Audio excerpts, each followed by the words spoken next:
we'll discuss about dominant recessive epistasis. So, what is dominant recessive epistasis? First, we should know what is epistasis. Epistasis is like if we have two genes, right? 1 minute. यहाँ पर एक chromosome पे gene पड़ी है.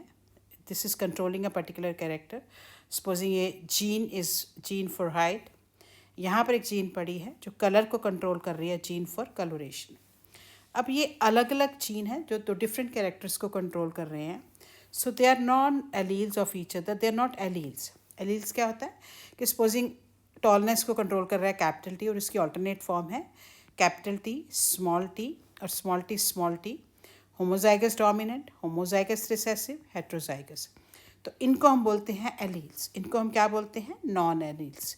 वो एक दूसरे की ऑल्टरनेट फॉर्म नहीं है, वो दो अलग अलग जीन है, दो अलग अलग कैरेक्टर को वो कंट्रोल कर रहे हैं. तो अगर इनमें से एक जीन जो है दूसरे के इफेक्ट को कंट्रोल कर रही है या उसको स्प्रेस कर रही है, अगर ये जीन का इफेक्ट अगर दोनों जीन हैं लेकिन इसका इफेक्ट आ रहा है इसका नहीं आ रहा, तो वो इसके जीन को, पर्पल कलर की जीन को स्प्रेस कर रही है, तो हम ग्रीन जीन को बोलेंगे epistatic gene. The gene which expresses the expression of a non allelic gene is known as epistatic gene. तो जिसका इफेक्ट स्प्रेस हो रहा है, मान लीजिए पर्पल का जो इफेक्ट है वो स्प्रेस हो रहा है, तो इसको हम बोलते हैं हाइपोस्टैटिक जीन. सो जीन और the locus which is suppressed by the presence of non allelic gene is called as hypostatic gene. अब जब ये दोनों genes which are not alleles of each other वो इंटरेक्ट कर रही हैं, तो हम बोलेंगे नॉन एलीलिक इंटरेक्शन. जब एलील इंटरेक्ट करते हैं तो हम बोलते हैं एलीलिक इंटरेक्शन. तो epistasis is an example of non allelic interaction. और ये 3 तरह का है: dominant, recessive and dominant recessive.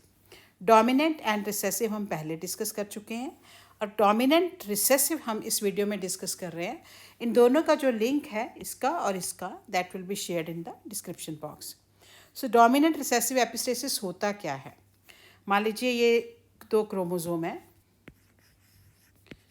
यहाँ पर वो डोमिनेंट जीन पड़ी हुई है, यहाँ पर रिसेसिव जीन पड़ी हुई है. सो डोमिनेंट जीन एक पोजीशन पे और रिसेसिव जीन दूसरे पोजीशन पे. दोनों का जो फिनोटिपिक इफेक्ट है अगर सेम आए, मान लीजिए उनका एक्सप्रेशन का पैटर्न सेम हो, तो हम इसको बोलते हैं डोमिनेंट रिसेसिव एपिस्टेसिस. तो इसमें जो फिनोटिपिक रेशियो आएगा दैट विल बी 13:3. तो मेंडल की रेशियो क्या होती है? 9:3:1. तो ये मेंडल का रेशियो फॉलो नहीं कर रहा है, इसमें रेशियो आ रहा है 13:3. तो ये हमें समझ आएगा. हम एक एग्जांपल लेते हैं, उससे हमें डिटेल में समझ आएगा कि actually what is dominant recessive epistasis. तो इसके लिए हम एग्जाम्पल ले रहे हैं plumage colour in poultry. Plumage का मतलब होता है फैदर्स. तो यहाँ पर हम देख रहे हैं ये इनके जो फैदर्स हैं यहाँ पर वाइट कलर के हैं, यहाँ पर कलर्ड हैं. तो layer of feathers that covers the body it is called as pluma. So इसको हम बोलते हैं plumage colour in poultry. It can be white, it can be coloured. जैसे हम देख रहे हैं ये भी कलर्ड है. तो हम 2 जीनोटाइप सिलेक्ट कर रहे हैं. One variety is white Leghorn. Leghorn जो है ये जो ब्रीड है इटली की है. सेकेंड हम ले रहे हैं वाइट वैनडॉटे. वाइट वैनडॉटे जो इन डिफरेंस होता है, ये जैसे ये एग्रेसिव है अगर तो ये माइल्ड मैनर्ड होते हैं. अमेरिकन ब्रीड है ये, इसके एग्स ब्राउन हैं और इसका जो मीट है उसका कलर जो है येलो स्किन मीट है. तो अगर हम इनके जीनोटाइप्स देखें अगर, तो यहाँ पर हम देखेंगे, यहाँ पर हम ले रहे हैं कैपिटल आई, कैपिटल सी. यहाँ पर हम सारे रिसेसिव ले रहे हैं स्मॉल आई, स्मॉल सी. तो इनमें से हम एक मेल ले सकते हैं, एक फीमेल, कोई भी हम ले सकते हैं. इसको मान लीजिए हमने फीमेल लिया, इसको मेल लिया, या हम इसको मेल ले लेंगे, इसको फीमेल ले लेंगे, वाइस वर्सा. तो यहाँ पर जो गैमीट बन रहे हैं दैट इज़ कैपिटल आई सी और यहाँ पर स्मॉल आई स्मॉल सी. तो जब इनमें क्रॉस फर्टिलाइजेशन हो गया तो F1 पहली जो जनरेशन आई उसमें हमारे पास आया hybrid white, capital I, capital C, small C. अब जब हम इसकी सेल्फिंग करेंगे F2 जनरेशन के लिए, तो सेल्फ गैमीट जो बनते हैं, इसमें गैमीट बनाने का एक कैसे बनाते हैं हम gamete, we will learn it. Capital I को इसके साथ हम मल्टीप्लाई करेंगे. सिमिलरली हम कैपिटल आई को स्मॉल सी के साथ मल्टीप्लाई करेंगे. पहले आ जाएगा कैपिटल आई कैपिटल सी, फिर आ जाएगा हमारे पास कैपिटल आई स्मॉल सी. ठीक है, ये पहले हमने ऐसे बना लिया. फिर हम क्या करेंगे, स्मॉल आई को कैपिटल के साथ करेंगे तो ये आ जाएगा। फिर स्मॉल आई को हम स्मॉल सी के साथ करेंगे तो ये वाला आ जाएगा। Small I small C, small I capital C. तो ये 4 तरह के गैमीट्स बन गए। फिर हम 4 तरह के गैमीट इधर बनाएंगे, 4 मेल और 4 फीमेल। तो ये हम एक स्क्वायर बोर्ड बनाएंगे, ये वाला, ये हम स्क्वायर बोर्ड ऐसे बनाएंगे, ठीक है। तो इसमें जब हम बनाएंगे तो हम फिर उसके बाद ये जीनोटाइप बनाएंगे। तो एक तरफ मेल है, एक तरफ फीमेल गैमीट्स है। तो इसको इसके साथ मान लीजिए हमने मल्टीप्लाई किया तो ये आ जाएगा capital I capital C capital C. फिर इसको हम इसके साथ करेंगे कैपिटल आई सी सी। हमने सी को इकट्ठे रखना है, कैपिटल आई को इकट्ठे रखना है।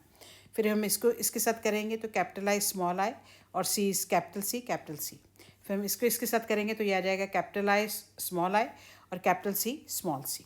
फिर हम इसको इसके साथ करेंगे तो हम इस खाने में लिखेंगे, इसको इसके साथ करेंगे तो इस खाने में लिखेंगे, सिमिलरली इसके साथ लिखेंगे तो इस खाने में, फिर इसको लिखेंगे तो इस खाने में। नेक्स्ट है, इसको हम इसके साथ मल्टीप्लाई करेंगे तो इस खाने में लिखेंगे, फिर इसके साथ ऐसे करके क्लियर। अब हम नेक्स्ट देखते हैं, ये चौथा वाला, इसको इसके साथ करेंगे तो इस खाने में लिखेंगे, फिर इसको इसके साथ करेंगे तो इस खाने में लिखेंगे, लाइक दिस। तो हम इस ऐसे पूरा स्क्वायर जो है कंप्लीट कर लेंगे। अब हम इसके जीनोटाइप्स देखेंगे, ठीक है। तो यहाँ पर क्या है actually, basically capital I capital C, ठीक है। अब है क्या बेसिकली, जहाँ पर भी कैपिटल आई होगा या कैपिटल आई स्मॉल आई होगा, अगर ये वाला होगा तो कलर आएगा वाइट, क्योंकि ये जो कैपिटल आई है ये एपिस्टैटिक जीन है। कैपिटल आई स्मॉल आई भी एपिस्टैटिक जीन है। जहाँ पे एक सिंगल कैपिटल आई है या डबल कैपिटल आई है तो वो एपिस्टैटिक जीन की तरह एक्ट करेगी। सो ये क्योंकि डोमिनेंट है तो इसको हम डोमिनेंट एपिस्टेसिस बोल रहे हैं। अब किसको एक्सप्रेस कर रहा है, कैपिटल सी स्मॉल सी, क्योंकि अगर ये नहीं होगा, मान लीजिए हमारे पास जीनोटाइप है small I capital C small I capital C small C, ठीक है। तो हमारे पास कलर्ड आता है, तो ये कलर्ड आता है तो इसके कलर को ये एक्सप्रेस कर रहा है, ठीक है, ऑलराइट। अब हम क्या देखेंगे यहाँ पर कि जो कैपिटल आई है वो डोमिनेंट स्टेट में एपिस्टेटिक जीन है। अब अगर हम यहाँ पर देखें तो यहाँ पर स्मॉल आई भी एपिस्टेटिक जीन की तरह एक्ट कर रही है, इससे भी कलर वाइट आ रहा है। So dominant as well as recessive, they express the effect of other gene, they are epistasis in nature, dominant recessive epistatic in nature. तो अगर हम यहाँ पर देखें कैपिटल आई हमने सिर्फ देखना है कि कहाँ पर कैपिटल आई है तो वहाँ पे कलर वाइट आएगा। तो यहाँ पर कैपिटल आई कोई सी का कलर तो ये आने ही नहीं देगा ना, तो कैपिटल आई हो गया, ठीक है। यहाँ पर भी सेम वाइट, यहाँ पर भी कैपिटल आई है वाइट, यहाँ पर भी कैपिटल आई है वाइट, यहाँ पर भी वाइट, यहाँ पर भी वाइट, यहाँ पर भी वाइट, यहाँ पर भी वाइट, इधर भी वाइट और यहाँ पर भी वाइट। अब यहाँ पर हम देख रहे हैं कि कैपिटल आई नहीं है, कोई भी कैपिटल आई नहीं है। अगर कैपिटल आई नहीं है तो कैपिटल सी अपना कलर दे देगा, तो हमारे पास क्या आ जाएगा, कलर्ड वाला। ये कलर्ड वाला आ गया, ठीक है। अब यहाँ पर भी सेम है, कैपिटल आई नहीं है, स्मॉल आई, यहाँ पर चाहे वो कैपिटल सी है चाहे कैपिटल सी स्मॉल सी, एक डोमिनेंट जीन है तो यहाँ पर एक्सप्रेशन क्या आएगा, कलर्ड। तो अगर हम यहाँ पर देखें सेम, यहाँ पर क्या आ जाएगा, कलर्ड एक्सप्रेशन। तो 3 हमारे पास कलर्ड आ गए, ठीक है। अब यहाँ पर अब सारे क्या है, रिसेसिव। यहाँ पर कलर नहीं आ रहा है क्योंकि स्मॉल आई स्मॉल सी, तो इससे भी इफेक्ट नहीं आ रहा है। क्या आ रहा है, कलर क्या आ रहा है, वाइट। तो रिसेसिव स्टेट में भी डोमिनेंट स्टेट में भी एपिस्टेटिक है ये, ठीक है। और हमारे पास जो रेशो आएगा, अब 13 वाइट हो गए और 3 हमारे पास क्या आ गए, कलर्ड आ गए। So dominant at one state and recessive at another state, colour क्या आता है, white. So this is called as dominant recessive epistasis. अब हम इसको डिफाइन करेंगे, dominant allele at one locus and recessive allele at another locus give rise to the same effect. So phenotypic ratio आ जाएगी 13:3. So this is all about dominant recessive epistasis. Thank you for watching my video. If you like my video, please like, share and subscribe.